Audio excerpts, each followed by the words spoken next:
Today on The Pulse, how secure or vulnerable is your business in cyberspace? Our company profile for the week, lights, camera, action. But first order of business, is your business likable or followable or subscribable, etc., etc.? Coming up next on The Pulse.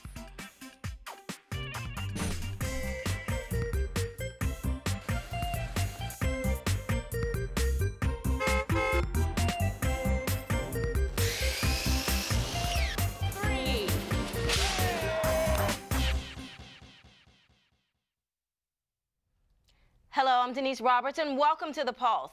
Joining me today for a discussion on how to effectively use social media for your business is award-winning digital instigator, Lynn Cooper, Chief Social Officer for Socially Ahead, a social media strategy company that helps businesses establish and maintain a social media presence. Thank you for being here today. Thank you so much for the invitation. So, you know, I want to just get right to the topic of social media for businesses. You know, I know social media is only a segment of a business's marketing strategy, Correct. but it's such a huge area. Yes. And when you get it right, it's great. But it's so easy to get it wrong. Yes, and we've actually seen a lot of people doing it, unfortunately, wrong, which is why I actually started Socially Ahead to begin with. I realized that business owners were being told they need to be on it, but no one was talking about how to actually get on, how to actually find followers, how to actually write content, which is basically what we do. And what I find with a lot of small businesses is they think, okay, I put up a Facebook page, I put up a Twitter page, it doesn't work because no one's coming to my page. And it really has to do with creating a strategy, figuring out what your goal is, and actually having a reason for people to actually come to see you. Sure. If I don't know who you are or what you're doing, why would I go? Right. And what's the first step in developing a strategy? First step is figuring out what your goal is. Okay. So do you want to sell product? Do you want to raise brand awareness? Really figuring out what you want to do, and then figuring out where your consumers are. Okay. A lot of people just think, oh, well, everyone's on Facebook. Well, no, not everyone's on Facebook. Depending on where they want to be, that's where you have to go. What's the return on investment for a business by engaging social media? Sure, so the ROI really varies based upon what your goal is, like I said earlier, but really it takes a while, and I think that's the other thing. Sure. People think, you know, I'm going to put something up, I'm going to have immediate ROI.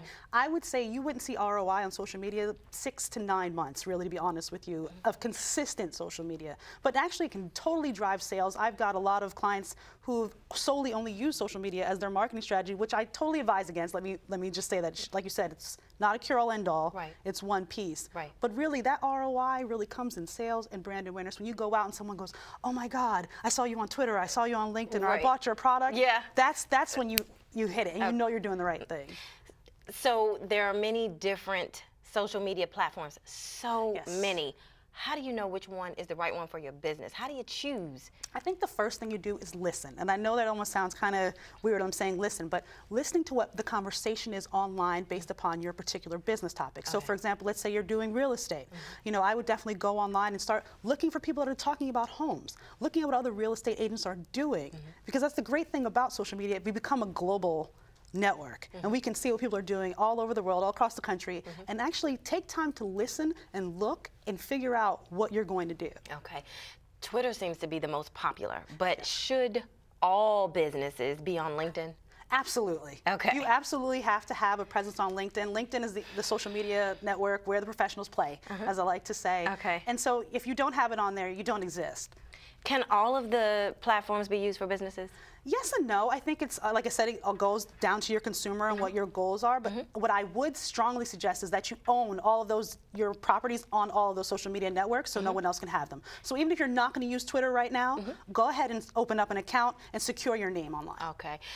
So many people still try to stay away from social media. Right. What are some of the pitfalls? I think that's the lack of not knowing what the benefits are. Of course, there's obviously pitfalls, but I'm going to tell you right now, you can no longer avoid social media because what happens now, you can ask yourself, when you type in Google and you look up a business and nothing comes up, you think they're a scam artist or catfishing. So you can't, it's not going away, it's not a fad, it is here to stay. Okay.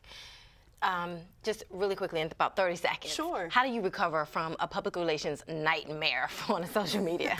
Well, what I would first do is make sure that people want to do business with people. That is the true core, especially if you're a small business owner. Accept responsibility for your error and then rectify it quickly. Right. Okay. Absolutely. Okay. Lynn Cooper, thank you so much for joining us. Stay with us because we're going to show you how to protect your business in cyberspace. But next up, the company profile for the week.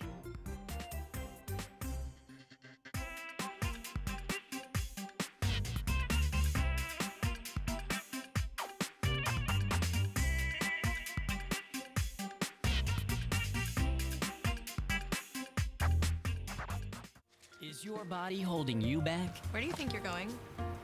I want to go running. Not with that knee, you're not. Your bones and joints can say no at any age. Let's not pick her up. What do you say? Yet a lot of people in pain fight back Use your head. Save your back. My bride, my and rules. regain their lives. You gotta be kidding me. Fight for your mobility. Visit anationinmotion.org. A message from the American Academy of Orthopedic Surgeons. I'll take it from here. It's time for our company profile for the week. This business owner says they're driven by faith, a full-service production company producing special events and concerts, audio, lighting, video, live event streaming, even rehearsal space in a fully digital recording studio. Get ready because Breasia Productions, you're on. We want to be outstanding. So doing good work is just not good enough. Excellent is just doing good to me. But outstanding really sets us in a place where we're creating a different environment, a different look and aspect for our clients. And it's been working. 60% of what they need for that event, they can find in our company. They don't have to go to 5 different vendors. So from the audio to the lighting to draping, if they need video of the event, the staging, so that's a big webcasting. If they want to show their event live online, we can do that. In one place, they can get all these services and just pay one bill as opposed to going to or working with 5 or 6 different vendors.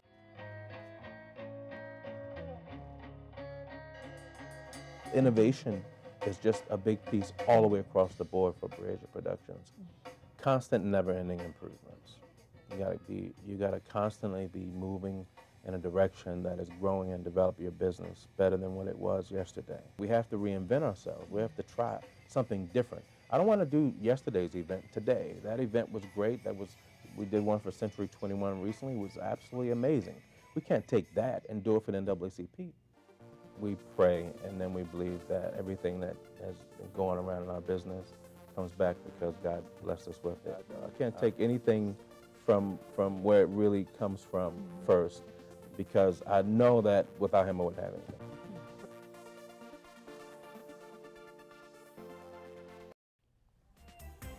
Welcome back. My next guest is Serious Business.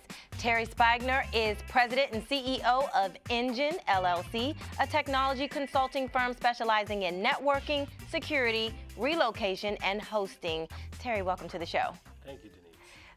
Cybersecurity is such a huge issue, and it seems like it's been going on for such a very long time. For people who have not been paying enough attention, or at least in detail, what are the issues surrounding cybersecurity today? Well, the issues around cybersecurity today really haven't changed. Just the attack methods have changed. The issues really around cybersecurity is people wanting to steal your data, cyber criminals wanting to steal your data. And they want to steal your data because there is money associated with them having access to your information. Okay, and you mentioned the attacks. What are the different types of cyber crimes? Well, cyber crimes can come in a lot of different, from a lot of different perspectives. One is spam. One is malware. Okay. Those are primarily the most prevalent cyber attacks, but data exploitation by stealing credit card information, or cyber criminals getting access to point-of-sale systems at retail establishments, whether it's restaurants or major retail establishments like Neiman Marcus and Target, who have been compromised by cyber criminals. So the large companies are also victims of cyber crimes. Absolutely. And we've seen that so much even recently.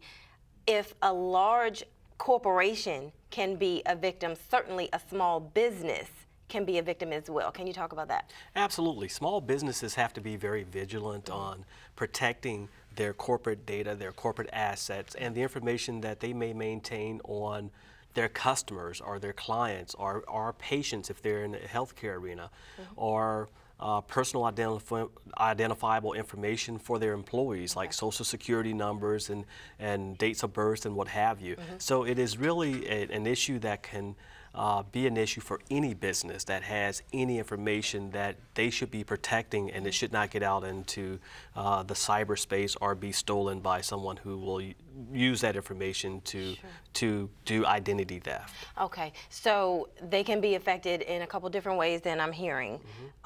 Personal information, Absolutely. but also things like intellectual property as well, right? Intellectual property essentially is what we call the secret sauce of a business. Okay. That is that information that is why your business is set apart from your competitors. If that information gets out to unauthorized folks who have access to your network, that can hurt and harm your business, and certainly can hurt and harm your reputation in the marketplace. Okay, okay. Can you walk me through, how does a cyber genius / criminal get to the money that they're trying to get to? Well, the first thing they do is cyber criminals are looking to essentially take the information from you without you knowing it, and then to turn that into money. That is stealing credit card information, or that is stealing a person's name, social security number, and date of birth and what have you, so that now they can go and get credit in that person's name and steal their identity.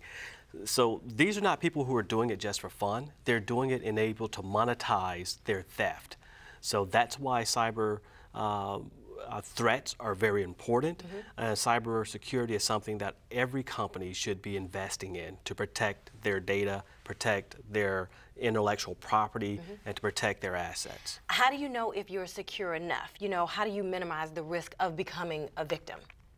Well, the first things you do are to make sure that you have done at least the best practices that companies need to go through in order to protect their networks and their computer systems, their applications, and their data. Good firewalls, which is things that we do for our clients. Make sure that you're protected from the outside in. Making sure that you have good antivirus and malware protection on your networks. And make sure that you, as a company, have a process where you train your employees about what not to do in order to minimize the opportunities for cyber criminals to steal your data. Okay. So since some cyber crimes come in all different types, do they change over time, and how so? Yes, they change over time. Originally, you would see cyber attacks coming in the form of emails or spam. Now they've turned into malware, which are applications that get loaded onto your computer once an individual goes to an inappropriate website, or a website that is a malware site.